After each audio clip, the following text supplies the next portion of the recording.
반갑습니다. 우리가 교리 계속해서 함께 배우고 있습니다. 구원이란 무엇인가 라고 하는 그 차례에 와 있는데요, 구원에 대해서 함께 배우려고 합니다. 특별히 웨스트민스터 신앙고백에 나타난 그 성경 전체에 있어서 구원을 설명해낸 그런 부분들이 있습니다. 구원은 단회적인 사건이 아니라 끊임없이 우리의 평생, 우리의 인생 가운데 이루어져가는 그 과정이라 하는 의미를 담아서 구원의 서정 이렇게 부릅니다. 구원의 서정, 구원의 여정 이렇게 부릅니다. 구원을 9가지 단계로 나눴어요. 소명, 중생, 회심, 믿음, 칭의, 양자, 성화, 견인, 그리고 영화, 이렇게 9가지의 단계로 구원을 설명해냅니다. 그러니까 소명이라고 하는 과정이 있고, 중생이라고 하는 과정이 있고, 또 회심의 과정이 있고, 믿음이라고 하는 과정이 있고, 칭의, 양자, 성화, 견인, 영화, 이렇게 그 과정 가운데 있는 것이죠. 그러니까 구원이라고 하는 것이 이것도 순서대로, 논리적인 순서대로, 구원은 이렇게 이루어져 가는 것이구나 라고 쉽게 이해할 수 있도록 논리적인 순서로 이렇게 되어 있는 것이지, 반드시 구원의 과정이 이런 과정으로 지난다라는 것이 아닙니다. 그러니까 우리의 온 인생을 통하여서 이 9가지의 단계가 순서가 나중 것이 먼저가 될 수도 있고, 먼저 것이 나중이 될 수도 있습니다. 순서는 다르게 나타날 수도 있고, 또 예전에 일어났던 것이 지금 또 일어날 수도 있는 것이고, 그 과정이라는 거예요. 근데 우리가 이러한 하나님께서 우리 가운데 행하시는 그 구원의 그 과정들을 쉽게 이해하기 위해서 논리적 순서대로 이러한 모양을 우리가 이해할 수 있도록 이렇게 설명해 놓은 것임을 우리가 꼭 기억할 수 있길 바랍니다. 그래서 구원은 단회적인 사건이 절대 아닙니다. 구원은 하나의 과정입니다. 우리 인생 안에 처음부터 시작이시고 내용이시고 완성이신 그 주님께서 끊임없이 우리를 빚어 가시는 그 손길, 그것이 바로 구원의 과정인 것을 꼭 기억할 수 있길 바랍니다. 저와 여러분이 구원 안에 있습니다. 요한복음 15장의 말씀처럼 예수님께 꼭 붙어 있음으로 말미암아 우리 가운데 이루어져야 될 은혜들이 하나하나 이루어져 가고 있음을 여러분 꼭 기억할 수 있길 바랍니다. 그래서 이 9가지 단계를 천천히 세밀하게 앞으로도 살펴보며 나아가도록 하겠습니다. 첫 번째 구원의 서정의 단계는 소명이라고 합니다. 소명. 특별히 한 가지 더 말씀을 드리면 서정, 구원의 서정이라고들 많이 부르거든요. 조직신학에서도 이런 구원의 서정을 우리가 배우기도 하는데요, 서정이라고 하는 것은 서자는요 차례 서자를 사용하고, 정자는 단계의 정, 이렇게 해서 서정. 그래서 차례가 있는 단계, 구원의 차례, 구원의 단계. 그래서 이것이 논리적인 순서, 우리가 이해할 수 있도록, 구원이 이렇게 이루어져 가는구나 이해할 수 있도록 이렇게 논리적으로 설명해 놓은 부분이지만, 우리 가운데 직접 역사되어 일어날 때는 순서가 뒤바뀔 수도 있다. 이해할 때는 잘 이해하기 위해서 이런 논리적 순서대로 우리가 배움을 갖도록 하겠습니다. 첫 번째는 소명입니다. 쉽게 말하면 소명이라고 하는 것은 부르심이라고 하는 거예요. 부를 소자를 쓰고요, 목숨 명자를 씁니다. 그러니까 하나님께서 저와 여러분을 부르셨다라고 하는 그 구원의 시작은 그 부르심인 것이죠. 그래서 오늘 말씀에도, 오늘 저와 여러분이 읽었던 그 말씀에도 어떻게 해요?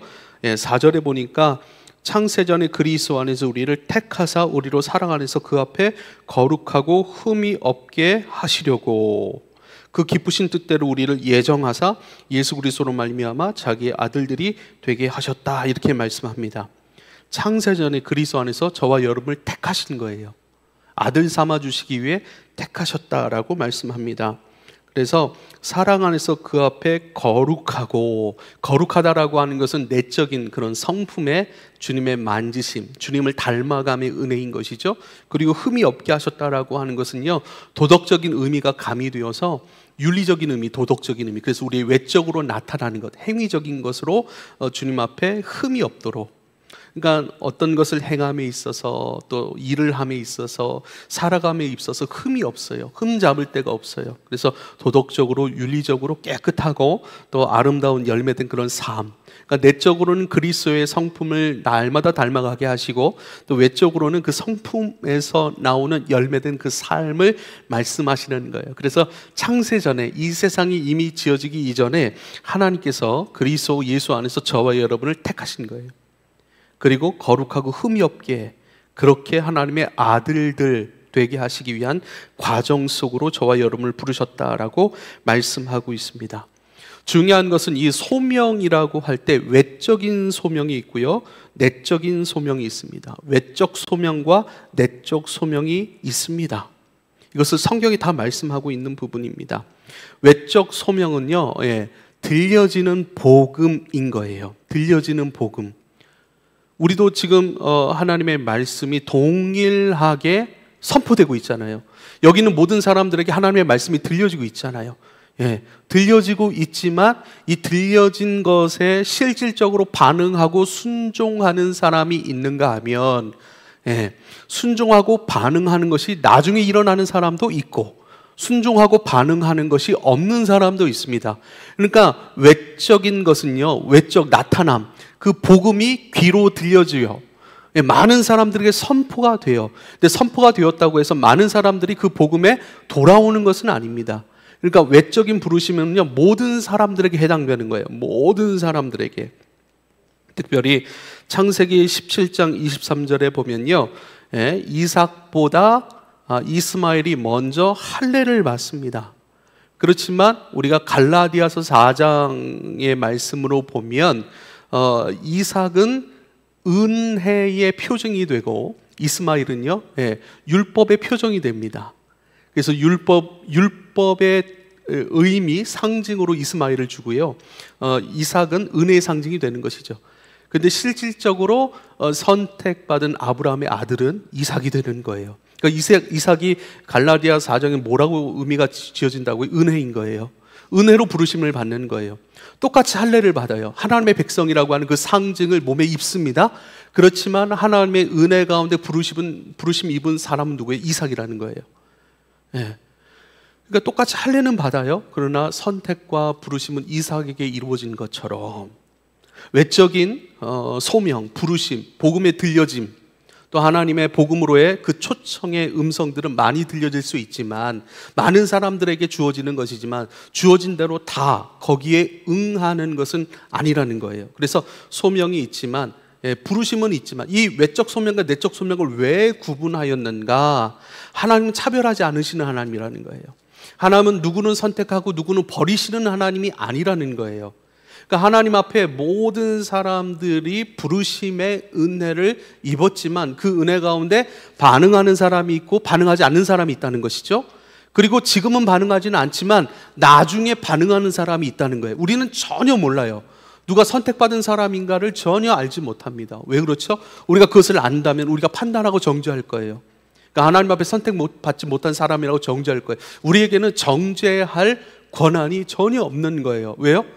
우리가 무슨 말을 할 수 있습니까? 우리는 다 은혜로 구원을 입은 사람들입니다. 하나님, 나는 하나님 앞에 합당한 사람이니까 선택을 받고 구원함을 입었습니다. 저 사람은 합당하지 않습니다. 그런 게 아니라 우리는 아무 말 할 수 없다는 거예요. 오직 하나님의 긍휼하심을 입어 선택함을 받고 구원함을 받은 사람일 뿐이라는 거예요. 아무도 알 수 없습니다. 그러나 외적 소명이 있고 내적 소명이 있다라고 하는 것은 하나님의 그 부르심 가운데 모두가 반응하는 것은 아니라는 거예요. 그래서 세상 가운데 알곡도 있고 쭉정이도 있고 교회 안에 그런 것이 다 있는 것이죠. 그럼 우린 뭐예요?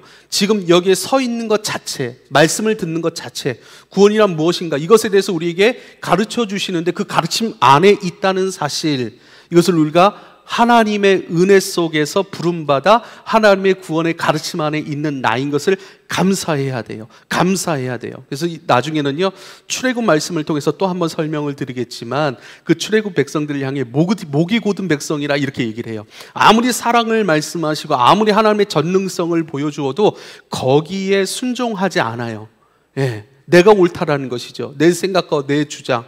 거기서 목이 곧은 백성이라 이렇게 나오는 것이거든요. 목이 곧다라는 건 뭐예요? 하나님께서 행하시는 모든 일들을 받아들이지 않는 거예요. 내가 결정하는 거예요. 내가 선택하는 거예요. 내가 왕이 되는 거예요. 그걸 교만함이라고 얘기를 하는 것이고, 배우지 않고 받아들일 수 없는 자기 자신이 자기의 중심이 되고 왕이 되어서 끊임없이 자기가 내는 것을 결정하는 것으로 삼는 사람들, 그게 목이 곧은 백성들인 것이거죠.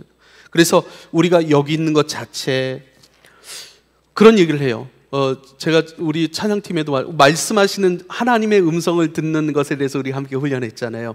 하나님의 음성을 듣는 것을 왜 훈련할까요? 전제가 뭐예요? 하나님은 말씀하시는 분이라는 거예요. 하나님은 끊임없이, 우리는 하나님의 음성 속에 있어요. 하나님의 말씀 속에 있어요. 하나님께서 내게 주시는 메시지 안에 우리가 살아가고 있는 거예요. 그런데 뭐죠? 내가 교회에서 설교를 통하여서만 하나님을 말씀하셔 라고 난 그렇게 내가 기준을 세워버리잖아요. 그럼 거기서만 들을 수 있는 거예요. 참 미련한 것이죠. 근데 하나님의 음성 듣는 훈련을 왜 해요? 하나님은 늘 말씀하시는 분, 직장 동료를 통해서 말씀하시는 분, 내가 보고 듣고 읽고 내가 만나는 모든 것을 통해서 하나님은 나에게 사인을 주시는 분, 경험케 하시는 분, 느끼게 하시는 분, 끊임없이 내 속 극히 깊은 곳에 내주하셔서 그곳으로부터 끊임없이 신선한 하늘의 것들의 생각을 내게 알게 하시는 하나님. 그러니까 하나님을 향하여 내 마음을 탁 열어놓는 것이죠. 할렐루야. 하나님 말씀하시는 분이에요. 그래서 우리가 듣는 훈련을 하는 것처럼 우리는 하나님의 사랑 속에 있는 거예요. 그러니까 신앙에도 온도가 있고 신앙에도 색깔이 있어요. 신앙의 온도가 높아요. 신앙의 색깔이 밝아요. 밝은 사람들은요, 이 온 만물 가운데 그리스도의 영으로 충만하고 온 만물 가운데 하나님의 사랑으로 충만하니 모든 것이 나를 향하여 말씀하시고 하나님의 사랑과 긍휼하심을 내게 끊임없이 나타내시고 알게 하시고 느끼게 하시는 것, 그 하나님을 인정하는 것, 그 하나님 앞에 나의 마음을 활짝 개방하고 나의 삶을 개방하는 것, 이것이 뭐죠? 주님을 긍정하는 거예요. 주님을 인정하는 거예요. 이게 밝은 신앙이라고 할 수 있는 것이죠. 그런데 늘 나 하나 이렇게 움켜쥐고 있는 어두운 신앙들이 있어요. 내가 다 판단하고 내가 다 계산을 다 해놔버려요. 여기서는 이만큼, 여기서는 이만큼, 다 거기는 하나님을 만날 수 있는 확률이 그만큼 적어지지 않겠습니까?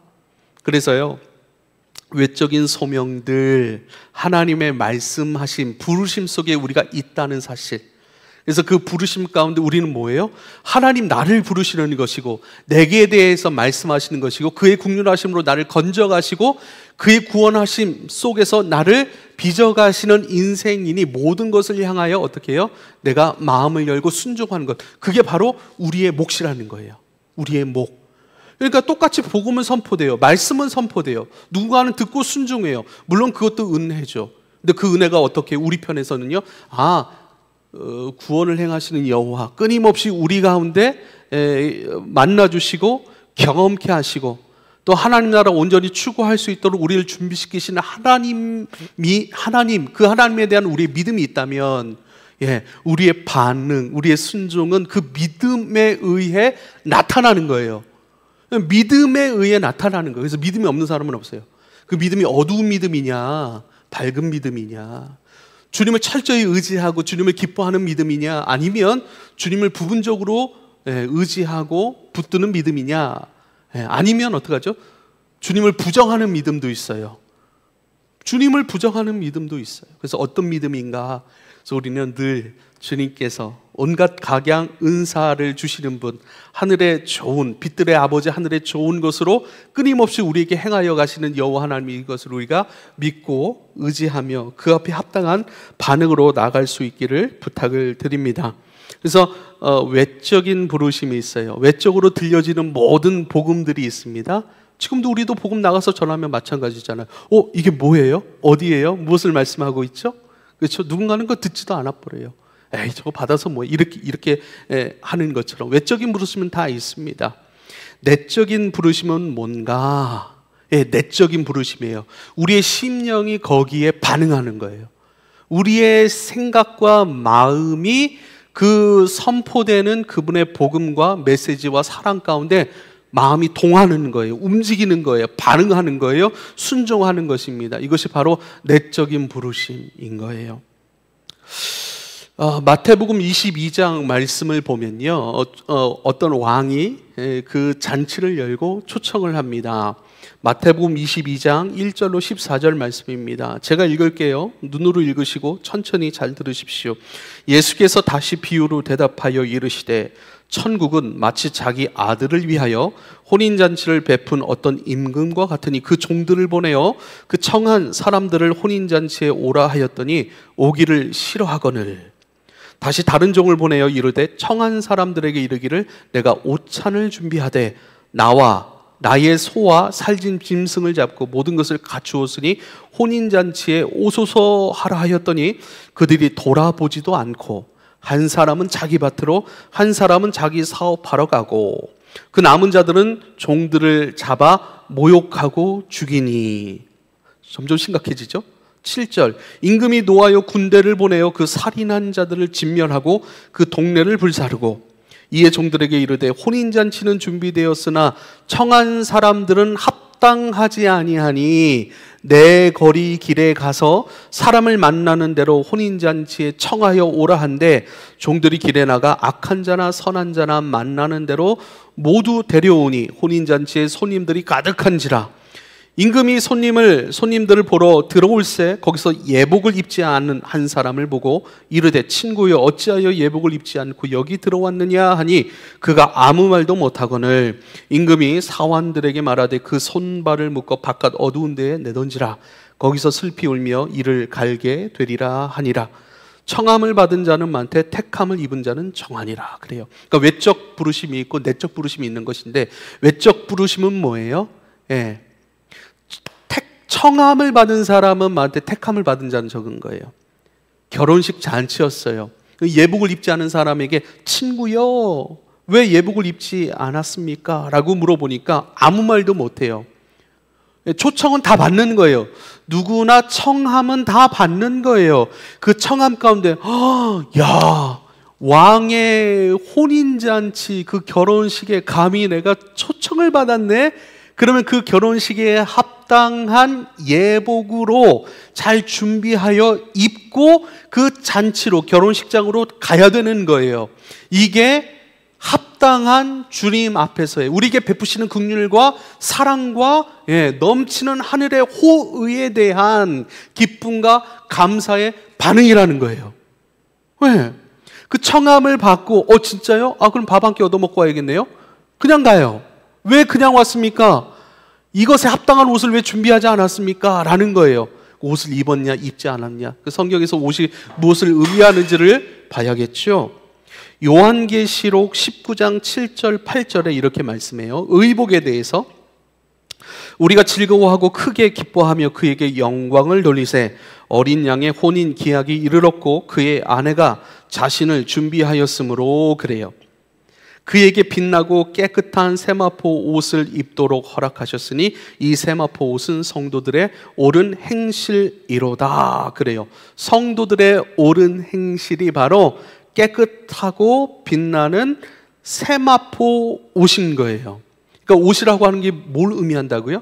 그래서 마태복음 22장에 왜 합당한 예복을 입지 않았습니까? 청함을 받았다면 우린 지금 다 청함을 받은 거예요. 하나님의 사랑과 긍휼하심이 이렇게 베풀어졌네. 내가 뭐라고 내가 누구라고 그것에 감사하여서 나오는 반응들이 뭔 줄 알아요? 그것이 바로 합당한 행실, 합당한 옷 입어가는 사람들이라는 거예요. 그래서요, 지금도 우리 가운데 복음이 들려지죠. 하나님의 음성이 들려지죠. 하나님의 거룩한 초청, 하나님의 은혜로운 초청이 우리 가운데 들려지는 거예요. 그러니까 메시지는 뭐예요? 하나님의 초청이라니까요. 초청, 어떤 초청입니까? 라고 우리가 듣는 것, 그리고 그 초청을 살아내기 위해 그 초청으로 합당한 삶을 살아내는 것, 그 삶 자체가 예복을 입는 행위라는 거예요. 그래서 말씀을 소중하게 여기는 거. 왜 말씀을 소중하게 여기죠? 다른 것 아니에요. 나를 초청해 주신 하나님의 사랑과 긍휼의 메시지이기 때문에 그래요. 나를 구원하신 하나님의 말씀이기 때문에 단순히 목사의 설교라고 하면 사실 들어도 되고 안 들어도 돼요. 정말로요.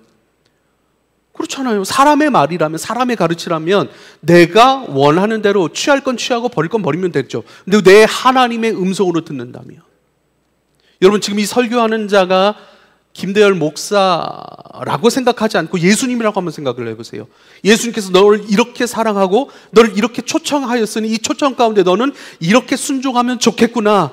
그렇게 순종할 때 내게 임하는 하늘의 영광은 이런 거야. 그 영광을 너에게 허락했으니 그 영광을 믿고 그 영광 가운데 합당함으로 순종하면 좋겠구나라고 우리 예수님이 직접 말씀하신다면 어떻게 해요? 예, 우리는 할 거예요. 우린 들을 거예요. 그만큼 하나님께서 내게 주신 그 음성, 메시지, 그것을 우리가 소중하게 여기는 거예요. 그 메시지를 삶으로 품는 거예요. 마음으로 품고 삶으로 담아내기 위해, 표현하기 위해. 그것이 뭐예요? 성도의 거룩한 행실이라고 말씀하고 있습니다. 그래서요, 결혼식 초청 잔치 가운데 우린 다 복음으로 하나님 나라 잔치 가운데, 어린 양의 혼인 잔치 가운데 다 청함을 받은 거예요. 청함을 받았고 그것을 감사함으로 기쁨 가운데 맞이하고 잘 준비하여 그 청함 가운데 응한 사람들은 뭐예요? 택함을 받은 자. 그래서 청함을 받은 것에 멈추는 것이 아니라 택함을 받은 자로서의 구원의 영광 속에 더 깊이 들어가기 위하여 여러분, 우리가 말씀을 소중히 여기고 내 마음에 깊이 간직하여 여러분, 입술로 기도하며 끊임없이 주님과 교통 속에서 우리가 그 삶으로 하나하나 순종해 가는 것은 우리에게 주어진 택함의 복이라니까요.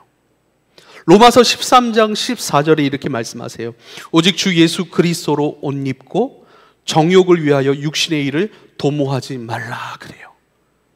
오직 주 예수 그리스도로 옷 입으라. 정욕을 위하여 육신의 일을 도모하지 말라 그래요.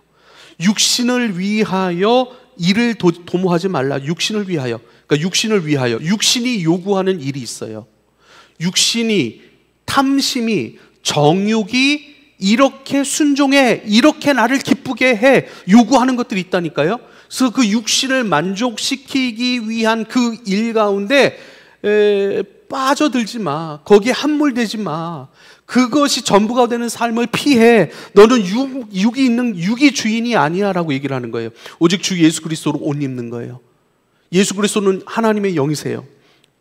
하나님의 영이신 그리스도, 그 그리스도가 우리 가운데 요구하는 일들이 있으니 육에 몰두하면 육의 소리 가운데 늘 반응하는 거예요. 육의 소리에만 반응하는 거예요.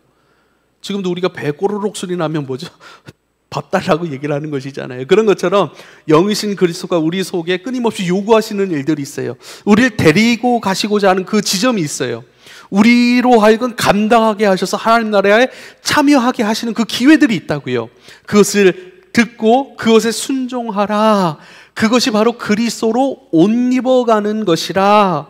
그리스도로 옷 입는 그 합당한 행실의 사람은 택함을 받은 자의 영광 안에 있으리라, 이렇게 말씀하시는 거예요. 그러니까 우리의 인생 삶은 두 가지잖아요. 육에 반응하는 것인가, 영에 반응하는 것인가. 육이 주인이 되어서는 안 돼요. 영이 주인이 돼야죠. 그래서 우리의 육도 우리의 주인이신 영이신 그리스도께 순종하는 차원으로서의 육인 거예요. 육은 버리는 게 아니에요. 육은 부정한 것이 아닙니다. 육의 소리 가운데 반응하는 것이 아니라 영의 소리에 그것에 순종하고 나타나고 표현하는 도구로서의 육이라는 말씀인 거죠. 그래서 오직 주 예수 그리스도로 옷 입어라. 합당한 순종, 합당한 행실을 가지고 거룩한 옷을 입어가라. 할렐루야. 그것이 바로 청함받은 자의 합당한 행실이고, 청함받은 자의 합당한 믿음의 행실을 통하여 택함받은 자, 오늘 말씀대로라면 어떡하죠? 창세전에 그리스도 예수 안에서 택함을 받았다, 택하셨다라고 하시는 그 하나님 안에 우리가 존재하고 되어가는 구원의 일상인 것이죠. 골로새서 3장 12절에 또 이렇게 말씀하세요. 그러므로 너희는 하나님의 택하신 거룩하고 사랑하신 자처럼 긍휼과 자비와 겸손과 온유와 오래 참음을 옷 입으라, 이렇게 얘기를 하세요. 너희는 하나님의 택하신 거룩하고 사랑하신 자처럼, 거룩하게 여김을 받고 사랑하시는 자처럼. 아마 우리도 정말 우리 부모님들 우리를 사랑하시잖아요. 부모님 날 사랑하신다라는 사실을 잘 알고 부모님이 사랑하시는 아들처럼 딸처럼 우리가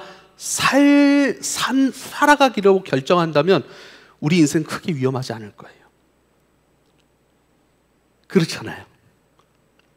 내가 이렇게 하고 싶은데 아빠가 날 사랑하시지, 아빠가 나를 참 존귀한 인생으로 키워가려고 하시지, 그걸 잘 알면 우리가 사실 자녀들의 지혜는 부모의 사랑을 얼마만큼 신뢰하느냐에 따라 나오는 거예요. 자녀들의 삶은 거기에서 결정되는 거예요.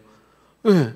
아빠가 나 이렇게 사랑하지, 엄마가 나를 이렇게 키워가셨지, 이렇게 날 표현하셨지, 그를 신뢰할 때에 또 육신의 부모는 다 다르잖아요.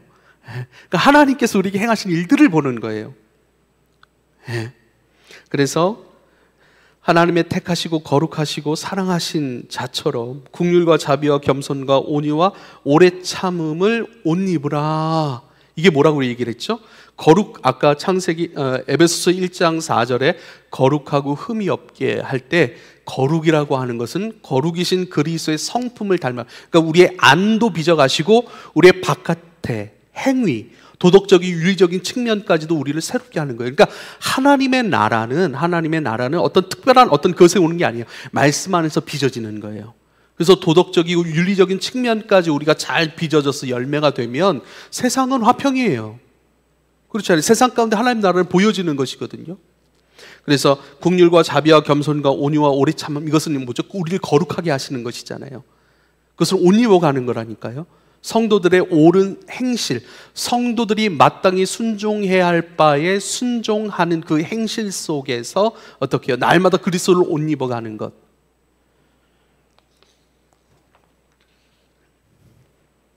하나님 누구를 부르시고 누구를 부리시지 않고 그런 분이 아니신 거예요.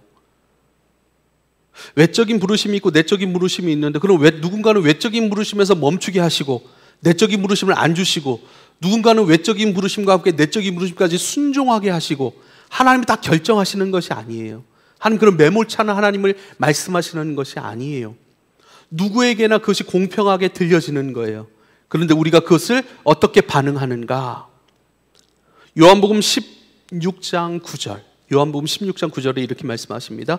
그가 와서 죄에 대하여 의에 대하여 심판에 대하여 세상을 책망하시리라. 죄에 대하여라 함은 그들이 나를 믿지 아니함이라. 그래요. 하나님의 사랑과 긍휼 속에서 우리는 전부 다 부르심을 받았어요. 그런데 뭐죠? 죄는 뭐라고요? 그 사랑을 믿지 않는 거래요. 죄가 뭐예요? 안 믿는 게 죄예요. 그 사랑과 긍휼, 그 부르심의 은혜에 합당함으로 반응하지 않는 게 죄래요. 죄에 대해서 우리를 물으실 거래요. 책망하실 거래요. 그 죄에 대해서 책망하신다는 건 뭔가? 죄의 본질은 뭔가? 나를 믿지 아니함이라, 이렇게 얘기를 해요. 그럼 지금 한번 보세요. 이건 아주 중요한 문제예요. 우리 진짜 하나님을 믿느냐는 거예요. 하나님을 믿는 그 믿음 안에서의 예배냐? 하나님을 믿는 믿음 안에서의 삶이냐?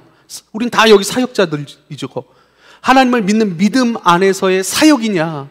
단순히 이 사역을 통해 뭔가를 얻으려고 하고, 이 사역을 통해 뭔가를 해결하려고 하고, 개인적 차원의 어떤 뭔가를 얻거나 얻지 않기 위한 것들이 아니라, 정말 하나님이 나를 부르셨구나, 그리고 하나님이 하나님 나라의 한 귀퉁이를 나에게 맡기셨구나, 사랑하시는 하나님께서 나로 하여금 맡기신 그 자리, 내가 감사함으로 마땅히 책임지고 감당해 가야지라고 하는 주님을 신뢰하고 사랑함 안에서 나오는 그 믿음 안에서 나오는 순종, 반응이냐라는 거예요. 저는 여러분에게 주어진 크고 작은, 보여지고 보여지지 아니하는 모든 사역의 자리 가운데 하나님을 믿는 믿음 안에서 기쁨으로 감사함으로, 난 여기 있을 자격도 되지 아니하는데 오직 하나님의 긍휼하심으로 부르심을 받아 이곳에 나를 세우신 그 주님을 믿는 믿음 안에서의 사역이 되기를 축복합니다. 할렐루야. 정말 그렇게 일하시고 그렇게 순종하시고 그렇게 충성해 가시면 좋겠어요. 그렇지 않으면요, 모든 사역도 내 의가 돼버려요. 그러면 알아주지 않으면 섭섭함이 또 오고, 다툼이 쉽게 일어나는 것은요, 그 믿는 믿음 안에서의, 온전한 믿음 안에서의 순종이 아니라는 것이죠.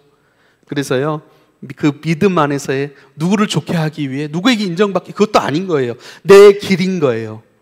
나는 길이요 진리요 생명이라 말씀하신 것처럼 예수를 나의 길로 갖고 있는 하나의 모습이 이 사역이 되는 것이죠. 지금 우리가 출애굽기 10가지 재앙에 대해서 우리가 수련회 함께 나누려고 열심히 준비 중에 있는데요. 10가지 재앙을 행하시는 그 과정 가운데 바로의 반응이 참 재미있어요. 특별히 첫 번째부터 5번째까지는요, 바로의 마음이 완악하여 라는 표현이 나와요. 그러니까 자꾸 하나의 재앙이 떨어지면 자꾸 이렇게 이제 하나님 명령대로 너희들의 요구대로 너희들 갈 길을 가도록 내가 풀어주마 이렇게 얘기를 해요. 근데 바로의 마음이 완악하여 그것을 뒤집습니다. 그러니까 성경의 표현이 뭐냐면 바로의 마음이 완악하여 이렇게 얘기를 해요. 그런데요, 6번째 재앙부터는 달라요. 6번째 재앙부터는 뭐라고 표현이 되냐면요, 바로의 마음이 완악하여져서 라고 얘기를 해요. 출애굽기 9장 12절 말씀인데요, 그러나 여호와께서 바로의 마음을 완악하게 하셨으므로 그들의 말을 듣지 아니하였으니 여호와께서 모세에게 말씀하신 것 같더라. 그러니까 하나님께서 바로의 마음을 완악하게 하셨대요. 첫 번째부터 5번째까지는 바로의 마음이 원래 완악해서 그랬어요, 이 성경이 얘기하는데 6번째 재앙부터는요, 하나님께서 바로의 마음을 완악하게 하셨다라고 얘기를 합니다. 이게 무슨 표현인 것 같아요? 이게 뭐냐면 아예 내버려 두셨습니다 라는 표현이에요. 그 전까지는요, 바로의 마음이 원래 완악한 거예요. 완악한 바로의 마음을 하나님께서 만져주시고 돌려주시고 오히려 하나님의 백성으로 설 수 있는 기회를 끊임없이 제공하셨다는 거예요. 계속 만지셨다는 거예요. 계속 청하셨다는 거예요. 계속 느끼게 하시고 감각하게 하시고 돌아올 수 있는 기회를 계속 주셨다는 거예요. 하나님의 영광을 위한 바로로 세우시기 위해 하나님께서 기회를 계속 주셨다는 거예요. 그런데 어떡하죠? 바로는 계속 멀리 가버려요. 하나님의 손내미심, 하나님의 청함에도 불구하고 거절해버리고 끊임없이 더 멀리 도망가 버립니다. 그러니까 하나님의 틀 안에, 틀 밖으로 멀리 도망가 버리니까 이제는 어떻게 해요? 이제는 네가 원하는 대로 가버려 이렇게 말씀하시는 것입니다. 로마서 1장 28절에 이렇게 말씀하세요. 로마서 1장 24절입니다. 그러므로 하나님께서 그들의 마음의 정욕대로 더러움에 내버려 두사 그들의 몸을 서로 욕되게 하셨다. 그러니까 처음부터 그런 게 아닌 거예요. 끊임없이 기회가 있었던 거예요. 돌이킬 수 있는 하나님의 청하심의 음성과 청하심의 기회들이 늘 있었던 것이죠. 그러나 그걸 끊임없이 거절했다는 거예요. 거절하고 또 거절하고 멀리 도망돼 버리는, 이제는 하나님의 손이 닿지 않는 곳으로, 거기서 스스로 멸망해버리는 상태가 뭐죠? 하나님께서 내버려 두사. 로마서 1장 28절에도 똑같은 표현이죠. 또한 그들의 마음에 하나님 두기를 싫어하매, 그들의 마음에 하나님 두기를 싫어하매 하나님께서 그들을 그 상실한 마음대로 내버려 두사 합당하지 못한 일을 하게 하셨다. 상실한 그 마음 그대로, 방황하는 그 마음 그대로, 진리가 없고 그 진리에 의한 질서로 붙잡힘이 없으니 끊임없이 상실한 태로 방황하고 두려워하고. 여러분, 방황하고 두려운 자들의 반응이 뭔 줄 아십니까? 우리가 가인을 보면 알잖아요. 가인이 아벨을 죽이고 떠나버리잖아요. 유리방황해버리잖아요. 도망자의 삶을 살잖아요. 그리고 어떡하죠? 스스로의 생명을 스스로의 생명을 지키기 위해 성을 쌓잖아요. 그러니까 하나님을 의지하고 더 의지하는 것이 아니라, 그러니까 우리가 어떤 두려워할 만한 일, 우리가 염려할 만한 일, 넘어짐, 실패, 실수, 그런 것이 있을 수 있죠, 우리 인생에. 그러나 그런 일을 경험하면 경험할수록 어떻게 해요? 주님을 의지하고 더 의지하고 주님께 피하고 주님 앞에 엎드리고 주님 살려달라고 주님 앞에 항복하는 것이 은혜입니다. 할렐루야. 합당한 반응인 거예요. 근데 그런 일이 일어나서 어떻게 해요? 주님을 떠나버려요. 교회를 떠나버려요.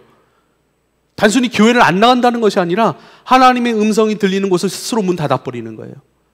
하나님의 가르침, 사랑, 하나님의 사랑이 지금 어떻게 경험되죠?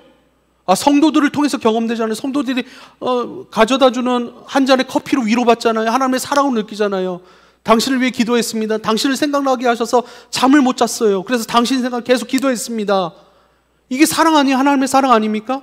단순히 교회 문을 닫는다는 거예요. 뭐죠? 하나님을 멀리 한다는 것이죠. 여러분, 어떤 일이 있을 때 하나님을 멀리 합니까? 가까이 합니까? 하나님을 가까이 하실 수 있기를 부탁을 드립니다. 기회예요, 기회. 끊임없이 우리 가운데 간섭하셔서 하나님은 당신의 마음과 당신의 마음을 계시하시고 당신의 국률하심을 베풀어 주시고 당신의 사랑으로 우리를 견고하게 하시는 그 간섭하시는 그 하나님, 그게 바로 하나님의 섭리예요. 하나님의 섭리하심 안에 있는 자는요, 자기 마음대로 살 수가 없는 거예요. 그 섭리함 안에서 늘 부딪혀오고, 또 왜요? 이미 자기 뜻대로 안 된다는 거예요. 만나야 할 일들을 만나고요, 당해야 할 일들을 당하고요. 그러나 거기서요, 결국은 주님을 더욱 의지하고 엎드리는 거예요.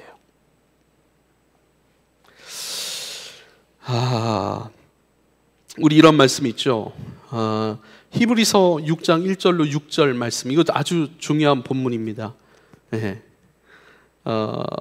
한번 구원의 비춤을 얻고 하늘의 은사를 맛보고 성령에 참여한 바 되고 하나님의 선한 말씀과 내세의 능력, 이것을 맛보고도 타락한 자들, 이 사람들은 다시 새롭게 하여 회개할 수 없다, 이 말씀인 것이. 한번 말씀 같이 볼게요. 눈으로 읽으세요.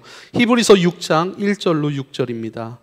그러므로 우리가 그리스도의 초보를 버리고, 그리스도의 초보를 버리고, 그리스도의 도라는 건 뭐죠?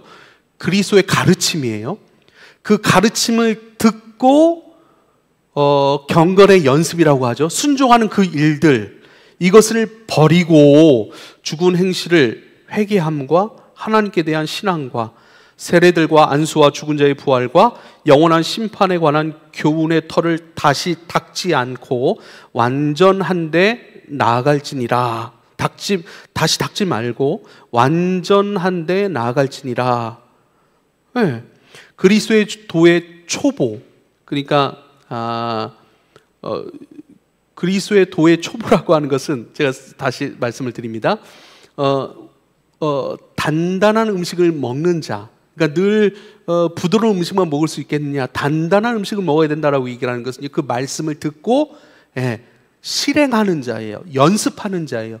초보라고 하는 것은 듣긴 듣지만 삶으로 살아내지 못하는 그런 상태인 것이죠. 그런데요, 거기서 멈추지 말고 완전한데 나아갈지니라. 그 말씀을 살아내는 데까지 끊임없이 연습하고 훈련하며 나아가라, 이렇게 말씀하시는 거예요. 하나님께서 허락하시면 우리가 이것을 하리라. 그런데요, 한번 비춤을 얻고 하늘의 은사를 맛보고 성령에 참여한 바가 되고 하나님의 선한 말씀과 내세의 능력을 맛보고 타락한 자들은 다시 새롭게 하여 회개케 할 수 없나니 이는 자기가 하나님의 아들을 다시 십자가에 못 박아 현저히 욕을 보임이라. 그래요. 비춤을 받고 영생을 맛보고 한번 그리고 나서 어떡하죠? 타락하면 이 사람은 완전히 새롭게 할 방법, 구원할 방법이 없습니다 라고 말씀하고 있는 것이 아니에요. 구원이 취소가 됩니다 라고 얘기를 하고 있는 것이 아닙니다. 여기서 말씀하시는 것은 한 번 구원받은 자는 그 구원은 취소가 될 수 없는 것입니다 라는 것을 강조하는 말씀이에요. 취소되지 아니하시는 하나님의 구원, 그 하나님의 목적한 바를 그 영혼에게 완전히 이루시기까지 포기하지 아니하시는 영원한 능력과 사랑의 하나님이시니 마땅히 그 하나님 안에서 하나님 나라에 참여해야 됩니다 라고 말씀하시는 거예요. 구원의 취소를 말씀하시는 본문이 아니고, 각 사람 가운데 하나님께서 사랑과 긍휼로 목적하시는 그 그것을 이루시기까지 포기하지 아니하시는 하나님, 취소하지 아니하시는 하나님이시니 우리는 지금 우리가 걷는 이 길에 서서 멈춰서지 말고 완전한 데까지 나아가야 됩니다 라는 거예요. 포기가 없으신 하나님께 붙들렸으니 우리는 완전한 데까지 나아가는 존재로서의 성도입니다 라는 거예요. 할렐루야. 그러니까 끝이 없는 거예요. 우리는 취사 선택의 존재가 아니라는, 신앙에 있어서 취사 선택의 존재가 더 이상 아니라는 거예요. 진짜 이게 구원이라는 거예요. 진짜 구원은 뭐예요? 뒤돌아갈 수 없는 존재인 것을 아는 거예요. 왜요? 하나님 취소하지 않으시니까. 뒤돌아갈 데도 없고 모든 내가 건너왔던 모든 다리를 불타 없어졌으니 이제는 어떻게 해요? 그리스도를 길로 가졌으니 그리스도만 따라가고 그리스도만 끊임없이 추구하는 존재로서 그 길을 우리는 멈추지 말고 가야 됩니다 라는 뜻이에요. 그렇게 가는 이유는 뭐예요? 취소가 없으시고 변개함이 없으신 하나님이시니 그 하나님의 구원과 능력과 자비와 긍휼 그 사랑에 있어서 멈추지 않고 또 다함이 없으시니 우린 그 속에서 나아가는 존재입니다 라는 것을 선언하는 거예요. 그래서 완전한 데까지 나아가는 거예요. 할렐루야. 여기 있는 사람들 중에서도 우리가 예수 잘 믿다가 에이 못 믿겠다고 탁 내버리고, 그때 이거 기억하세요. 우린 내버리고 갈 수 없는 사람인 거예요. 뒤돌아갈 수 없는 사람인 거예요. 멈출 수 없는 하나님의 사랑, 다함이 없으신 하나님의 사랑, 취소가 없으신 하나님의 사랑이니 우리는 끝까지 가는 존재입니다. 중간중간 진짜 힘들고 어렵고 치사하고 말도 안 되는 일들도 만날 수 있고 사람도 만날 수 있습니다. 근데 진짜 비명을 지르고 한탄에 한숨을 쉬는 한이 있더라도 멈출 수 없는 하나님의 사랑과 구원과 긍휼의 길 위에 저와 여러분이 있다는 사실을 기억하는 거예요. 할렐루야. 우리를 멈추게 할 수 있는 한숨 짓는 일은 없다는 거예요. 우리가 안 믿어서 멈출 뿐이지 그분을 온전히 신뢰하고 그분의 구원 가운데 확정된 택함을 받은 사람이라면 멈출 수 없다는 것을 안다는 거예요. 멈출 수 없는 그 길을 계속 가야만 하는, 그 길을 가되 기쁨으로 감사함으로 비명을 지르더라도 인내하면서 온전히 그 길을 걸어낼 수 있는 하나님의 사람이라는 것을 꼭 기억할 수 있기를 부탁을 드립니다. 그래서 출애굽기 32장에 보면 이거 말씀 다 찾읍시다. 출애굽기 32장 1절로 14절입니다. 출애굽했다고요, 이스라엘 백성들이. 출애굽, 그렇죠? 출애굽해서요, 하나님께서 모세를 시내산으로 부르시는 그 사이에 그들의 은금을 다 모아서 금송아지를 만들고 이것이 우리를 출애굽한 여호와 하나님이라 이름 짓고 그분을 예배한답시고 이방신의 예배 방법이 막 춤추고 막 난리가 납니다. 그런데 하나님께서 이들을 진멸하지 않으세요. 구원이 취소되지 않는다는 걸 얘기하는 거예요. 그 내용인 거예요. 같이 읽읍시다. 출애굽 32장 1절로 14절 함께 읽겠습니다. 시작. 백성이 모세가 산에서 내려옴이 더딤을 보고 모여 백성이 아론에게 이르러 말하되 일어나라. 우리를 위하여 우리를 인도할 신을 만들라. 이 모세 곧 우리를 애굽 땅에서 인도하여 낸 사람은 어찌 되었는지 알지 못함이니라. 아론이 그들에게 이르되 너희의 아내와 자녀의 귀에서 금고리를 빼어 내게로 가져오라. 모든 백성이 그 귀에서 금고리를 빼어 아론에게로 가져가매 아론이 그들의 손에서 금고리를 받아 부어서 조각칼로 새겨 송아지 형상을 만드니 그들이 말하되 이스라엘아 이는 너희를 애굽 땅에서 인도하여 낸 너희의 신이로라 하는지라.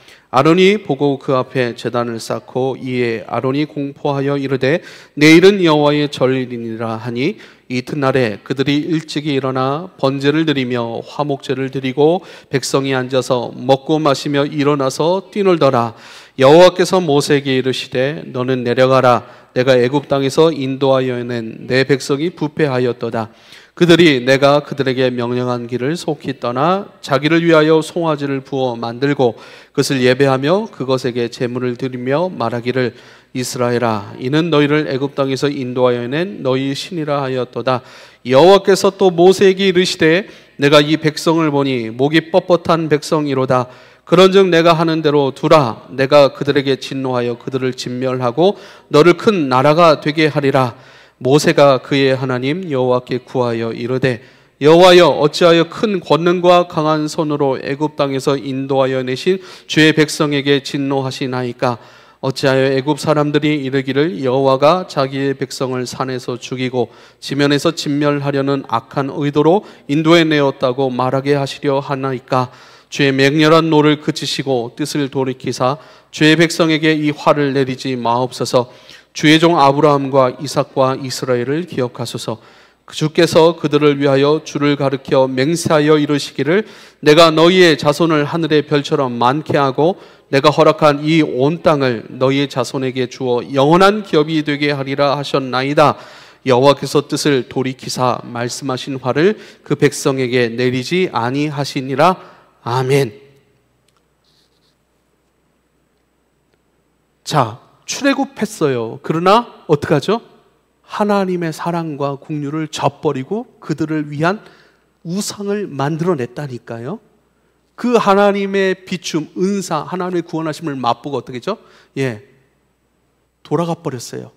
그 돌아감의 결과는 뭐예요? 진노였습니까? 아니죠. 모세라고 하는 중보자를 의미하는 모세라고 하는 이에 의해서 하나님께서 마음을 돌이키시죠.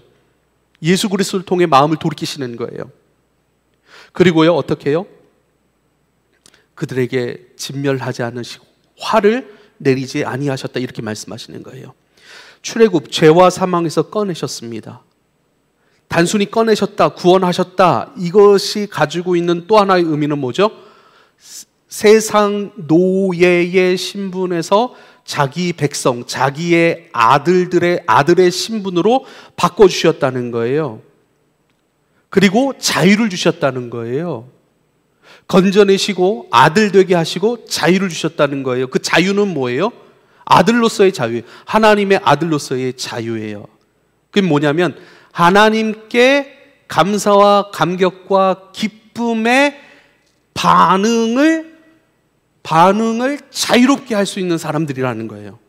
이게 예배예요. 할렐루야. 자유는 예배예요. 자유의 모습은 예배라니까요.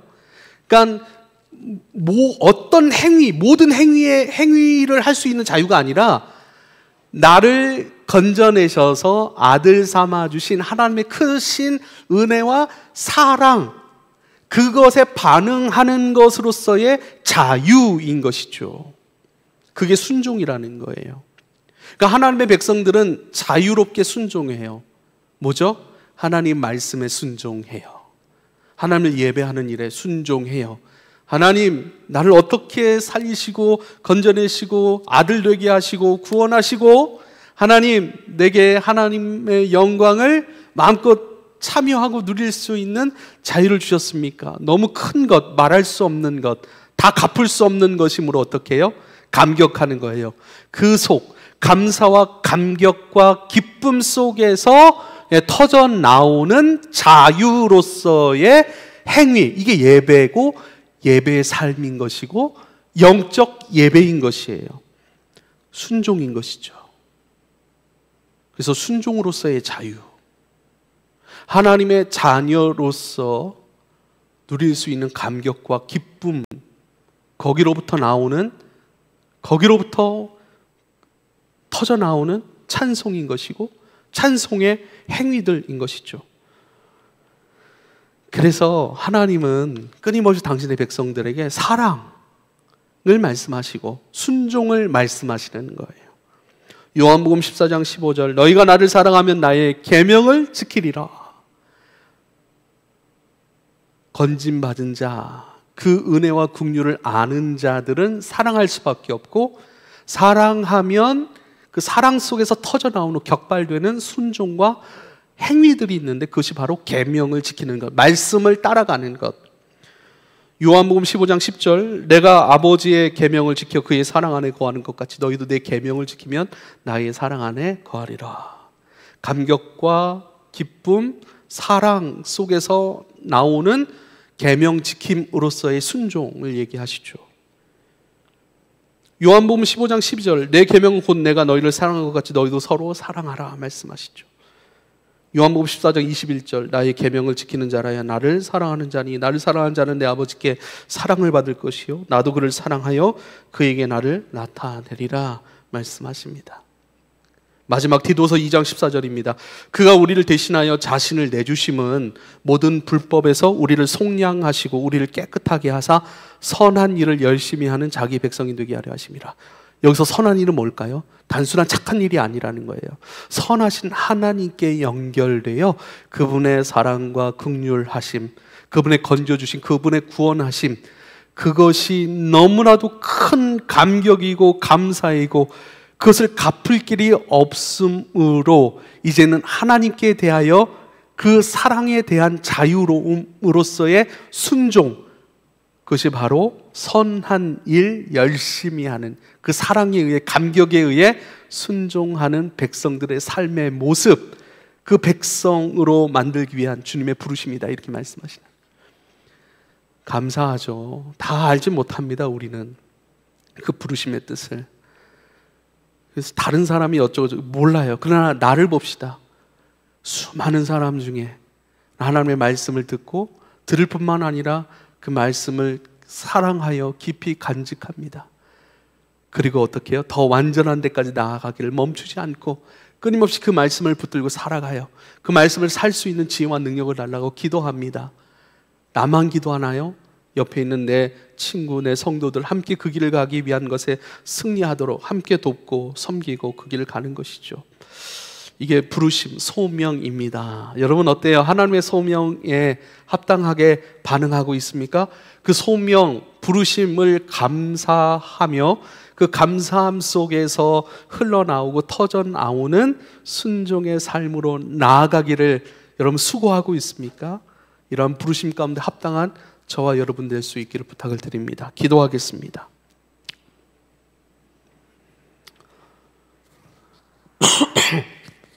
아버지요, 감사합니다.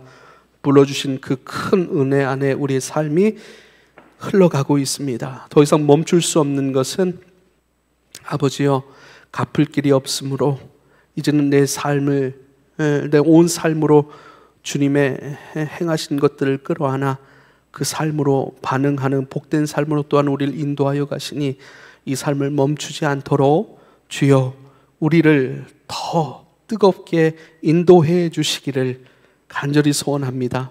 그렇게 주님 앞에 소원하는 주의 종들 가운데 지혜와 능력으로 역사하여 주옵소서. 예수님의 이름으로 기도하옵나이다.